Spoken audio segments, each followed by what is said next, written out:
Durante uma grande campanha na cidade de Oakland, na Califórnia, em 1922, Aimee Semple McPherson foi inspirada a chamar sua mensagem de quadrangular, através de uma pregação sobre a visão do profeta Ezequiel dos 4 querubins com 4 rostos, que simbolizavam o quádruplo ministério de Jesus Cristo, o Salvador, o batizador com o Espírito Santo, o grande médico e o rei que há de voltar para arrebatar a sua igreja.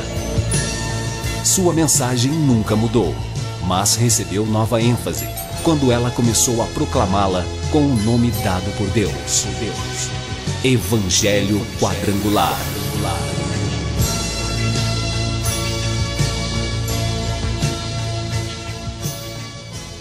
A Igreja do Evangelho Quadrangular Independente passa a apresentar o programa Cristo, Esperança Nossa, numa palavra poderosa a seu favor, para que você, crendo no Deus Criador dos céus e da terra, na pessoa bendita e gloriosa do seu Filho amado Jesus Cristo, você possa receber a bênção da salvação, possa receber as bênçãos que o Senhor Jesus Cristo proporcionou mediante a obra redentora do Calvário, ao perdão dos pecados para a salvação da alma, a cura das doenças, das enfermidades, a libertação da opressão maligna, perturbadora, para que tenha saúde no corpo,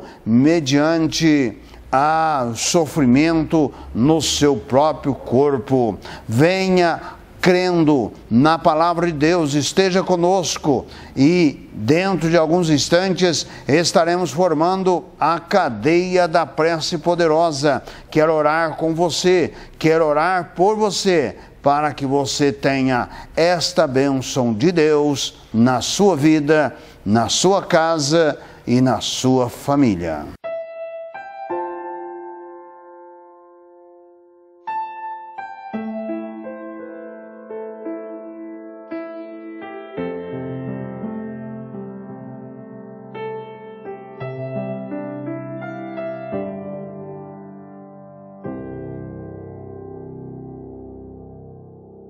Pai, eu quero te amar, tocar o teu coração e me derramar aos teus pés.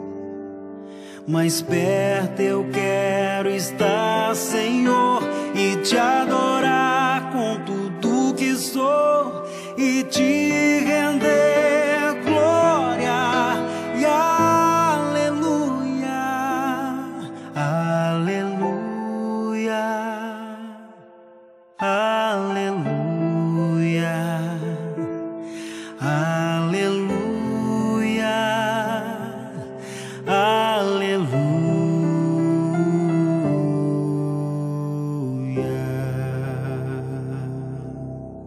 quando lutas vierem me derrubar, firmado em ti eu estarei, pois tu és meu refúgio, ó Deus.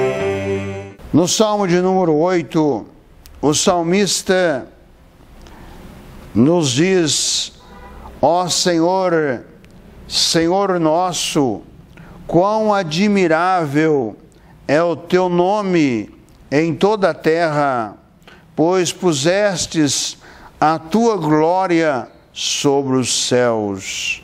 Da boca das crianças e dos que mamam, tu suscitastes força por causa dos teus adversários, para fazer escalar o inimigo e vingativo. Quando vejo os teus céus, obra dos teus dedos, a lua e as estrelas que preparastes, que é o homem mortal, para que dele te lembres, e o filho do homem, para que o visites, contudo, pouco menor o fizestes do que os anjos, e de glória e de honra o coroastes. Fazes com que ele tenha domínio sobre as obras das tuas mãos. Tudo pusestes debaixo de seus pés. Todas as ovelhas e bois, assim como os animais do campo, as aves dos céus e os peixes do mar, e tudo o que passa pelas veredas dos mares. Ó Senhor, Senhor nosso, quão admirável é o teu nome sobre toda a terra. Este Salmo de número 8 é um cântico de adoração a Deus. Deus é glorificado nas suas obras e na sua bondade para com o homem.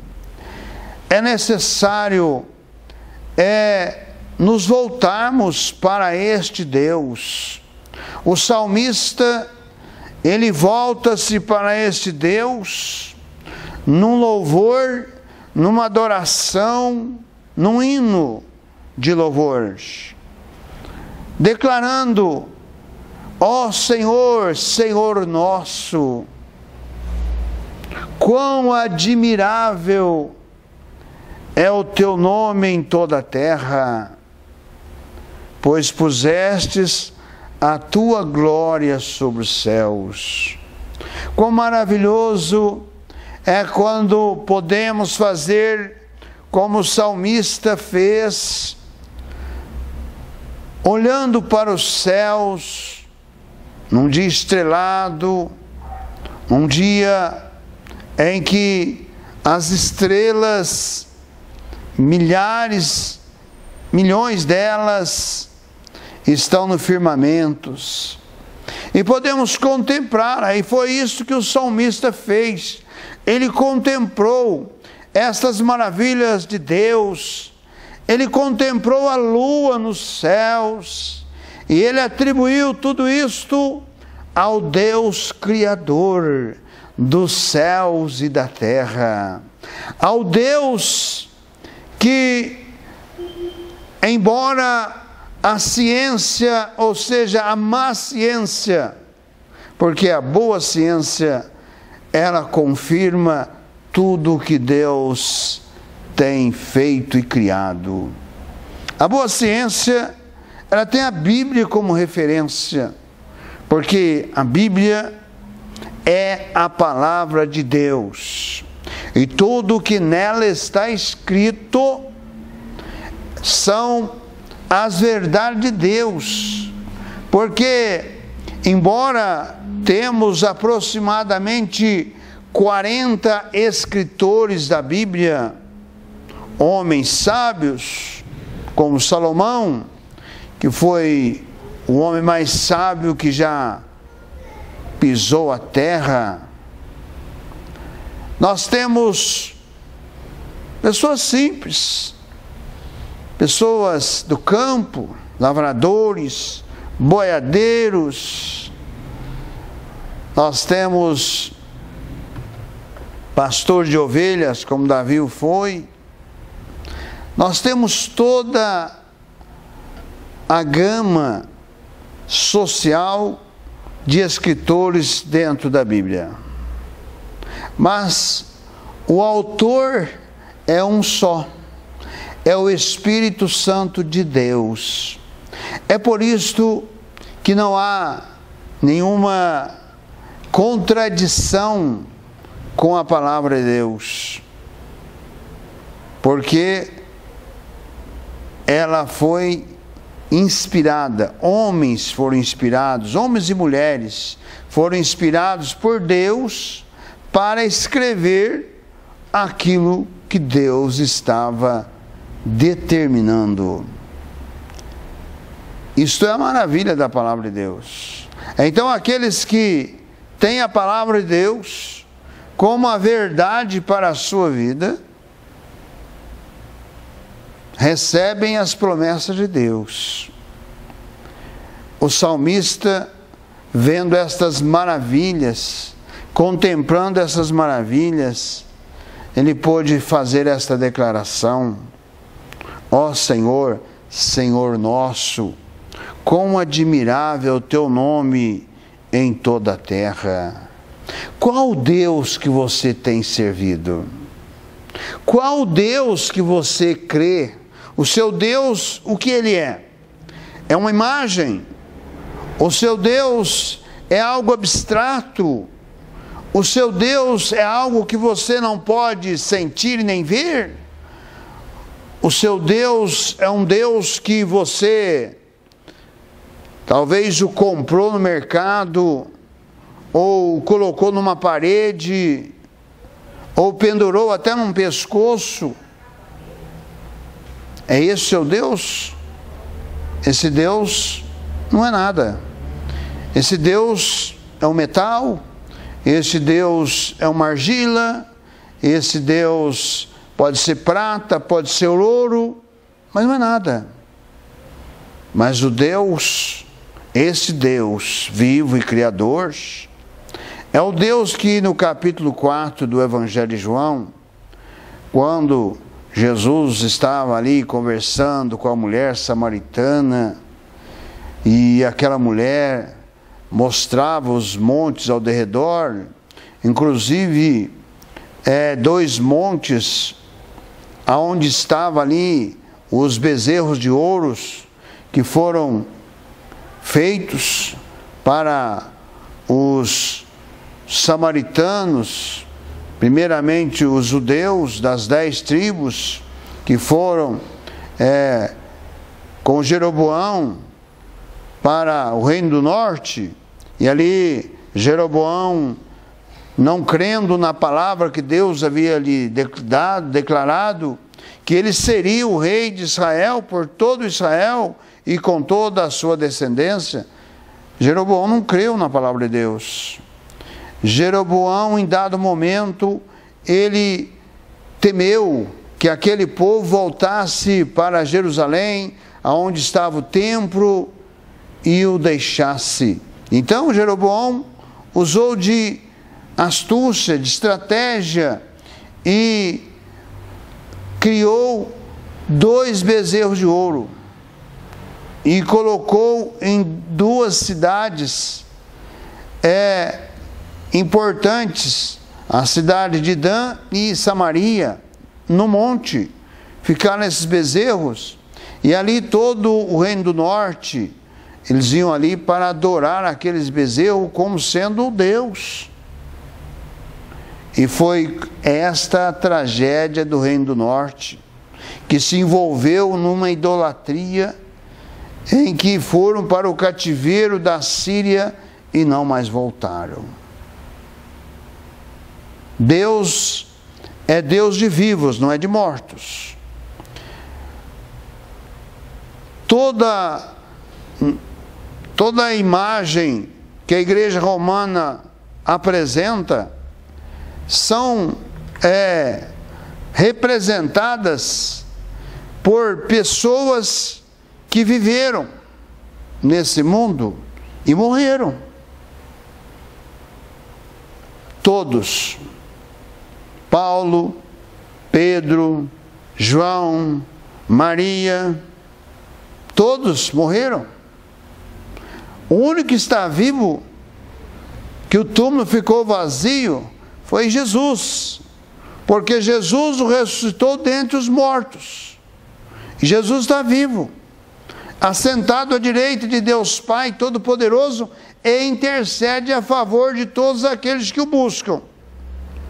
Você quer buscar quem está morto ou morta, ou quer buscar quem está vivo? Há muitos movimentos religiosos que trazem, assim como Jeroboão fez, trazem objetos para as pessoas, para que as pessoas recebam algo através daqueles objetos. E isto dá lugar, dá espaço para Satanás atuar. Deus não é Deus de confusão, Deus é Deus de vivos. Quando a mulher samaritana mostrava para Jesus o monte e mostrava aqueles locais que estavam bezerro de ouro, e dizendo que ali era lugar de adoração, Jesus disse para aquela mulher: haverá um momento em que não haverá adoração nesses montes, nem mesmo em Jerusalém, porque Deus é Espírito, e importa que seus adoradores o adorem em espírito e em verdade. Deus você não pode ver, ninguém pode ver, mas podemos sentir esse Deus. Por isso que nós pregamos esta palavra, este evangelho, porque pregamos um Deus vivo, pregamos um Deus de poder, pregamos a um Deus que ama o mais vil dos pecadores. Paulo, escrevendo na primeira carta a Timóteo, capítulo 2, ele escreve dizendo que a vontade de Deus é que todos os homens cheguem ao conhecimento da verdade e sejam salvos. Esta é a vontade de Deus. E qual é a verdade de Deus? A verdade de Deus é Cristo. Ele, o Senhor Jesus, declarou no Evangelho de João, capítulo 8, versos 32, eu sou o caminho, eu sou a verdade, eu sou a vida, e ninguém, disse Jesus, vem ao Pai, a não ser por mim. Aliás, o versículo 32 do capítulo 8, Jesus diz: e conhecereis a verdade, e a verdade vos libertará. No capítulo 14, no versículo 6, Jesus faz outra declaração: eu sou o caminho, eu sou a verdade e eu sou a vida, e ninguém vem ao Pai senão por mim. Ou seja, os homens criam caminhos, os homens criam meios, os homens criam formas para as pessoas chegarem a Deus. Mas que Deus são estes? Existem milhões de deuses que são invocados sobre a terra. Mas o Deus vivo, o Deus Criador, o Deus Espírito, ele se revela tão pessoalmente na pessoa bendita e gloriosa do Senhor Jesus. E Jesus não está morto também.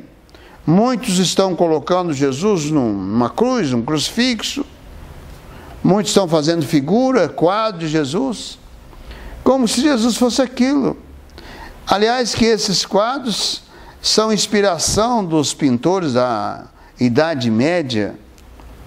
E esses quadros retratam o quê? Retrata um personagem europeu. Não é judeu, é europeu. Cabelos compridos. Não é judeu. E muitos, aqueles quadros são inclusive opressivos. E muitos penduram aqueles quadros. E muitos que têm visão de Jesus, a visão que eles declaram, que relatam de Jesus, é igual àqueles quadros. São obras diabólicas, demoníacas. Se você quer ter a salvação da sua alma, se você quer ter a bênção de Deus sobre a sua vida, você não pode aceitar aquilo que os homens criam, aquilo que os homens formam através da religiosidade, exploração, dando objeto para as pessoas receberem uma cura, receberem uma libertação. E muitas vezes as pessoas, mas eu recebi. Mas o Satanás, o diabo também, é um imitador de Deus, é um imitador de Cristo, é um imitador da igreja. Então, quem tem poder para curar é só Jesus. Está registrado no livro do profeta Isaías 53, 4 e 5, quando 700 anos antes de Cristo nascer, o profeta profetiza toda a cena do Calvário e declara que pelas suas pisaduras, pelas suas machucaduras, nós fomos sarados, nós fomos curados. 90% das doenças são de origem malignas. Quem tem poder para curar? Só Jesus. Poder para libertar? Só o nome de Jesus. E não há necessidade de usar objetos. Aí usa o objeto e usa o nome de Jesus. Aí é objeto. A pessoa fica com o objeto. O nome de Jesus é usado. Isso não significa absolutamente nada. Você tem que crer que o nome do Senhor Jesus é nome poderoso para perdoar os seus pecados, para salvar a tua alma. E a obra redentora do Calvário é poderosa para curar sua doença e libertar as suas enfermidades. Você não precisa de rosa, você não precisa de gotinha de água, você não precisa de nenhum toalhinha, você não precisa de tapetinho, você não precisa de nada. Você precisa crer no nome de Jesus. Caso contrário, você entra num outro evangelho. Um outro evangelho que no capítulo 1 de Gálatas, Paulo já contestava, quando os judeus que estavam se convertendo ao evangelho, eles quiseram levar juntamente com eles a lei de Moisés, a prática da lei de Moisés, e começou a dizer para as igrejas da Galácia que se eles não praticassem a lei de Moisés, não praticassem a circuncisão, não guardassem sábado, eles não seriam salvos. Paulo contesta, declarando que o evangelho que ele havia pregado é o evangelho da verdade. E mesmo que um anjo do céu descesse, pregasse outro evangelho, que este anjo seria maldito. E nos dias de hoje, aqueles que estão trazendo um outro evangelho, diferente deste de Cristo, também estão debaixo de uma maldição, porque estão anunciando um falso evangelho, estão explorando as pessoas, estão lesando as pessoas financeiramente, estão dando lugar para espíritos de demônios atuar, como se fosse Deus atuando. Deus não é Deus de confusão. Precisamos fazer como o salmista e contemplar as belezas da criação de Deus e poder ter este Deus na nossa vida, para podermos fazer esta declaração: ó Senhor, Senhor nosso, quão admirável é o teu nome em toda a terra, pois pusestes a tua glória sobre os céus. Este é o Deus que a igreja do Evangelho Quadrangular Independente leva até o seu coração, leva até o seu lar, leva até a sua família, para que você possa crer, para que você possa se arrepender dos seus pecados, para que você possa se reconciliar com este Deus através da pessoa bendita e gloriosa do Senhor Jesus Cristo, que está vivo, ressuscitado e assentado à direita de Deus Pai Todo-Poderoso. Na carta aos Romanos, no capítulo de número 8, o apóstolo Paulo escreve para os crentes que estavam em Roma, passando por grandes perseguições pelo Império Romano, porque o imperador romano era adorado como um Deus, e os cristãos se recusavam a adorar o imperador como Deus, porque eles tinham Cristo, eles tinham o Deus vivo como o seu Senhor e Salvador. Por isso que Paulo, na carta aos Romanos, capítulo 8, no versos 34, ele escreve dizendo: quem os condenará? Pois é Cristo quem morreu, ou antes, quem ressuscitou dentre os mortos, o qual está à direita de Deus e também intercede por nós. Quem nos separará do amor de Cristo? A tribulação, ou a angústia, ou a perseguição, ou a fome, ou a nudez, ou o perigo, ou a espada, como está escrito, por amor de ti, somos entregues à morte todo dia, fomos sepultados como ovelhas para o matadouro, mas em todas essas coisas somos mais do que vencedores por aquele que nos amou. Você quer esse amor de Deus na sua vida? Você quer este amor de Cristo para você ser um vencedor, uma vencedora? Quando você chegar no final da sua carreira, você estará certo, convicto da salvação da sua alma, do seu encontro com Cristo. Feche os seus olhos, forme comigo a cadeia da prece poderosa. Quero orar com você. Senhor nosso Deus, nosso Pai, em o nome do seu Filho amado Jesus Cristo, juntamente com este homem, esta mulher, este moço, esta moça, este adolescente, esta criança, Senhor, que nesta hora está crendo nessa tua palavra, está crendo nessa tua bênção, toca nessa hora por sobre cada coração, por sobre cada entendimento, que se voltem para ti e para a tua palavra, para uma reconciliação contigo, para a aceitação do Senhor Jesus Cristo como Senhor da sua vida, Salvador da sua alma, para ter o perdão dos seus pecados, para ter uma vida contigo e a esperança da vida eterna que há na pessoa bendita e gloriosa do Senhor Jesus. Eu declaro a bênção por sobre cada vida, por sobre cada lar, por sobre cada família, em o nome do Senhor Jesus e para a sua glória. Amém.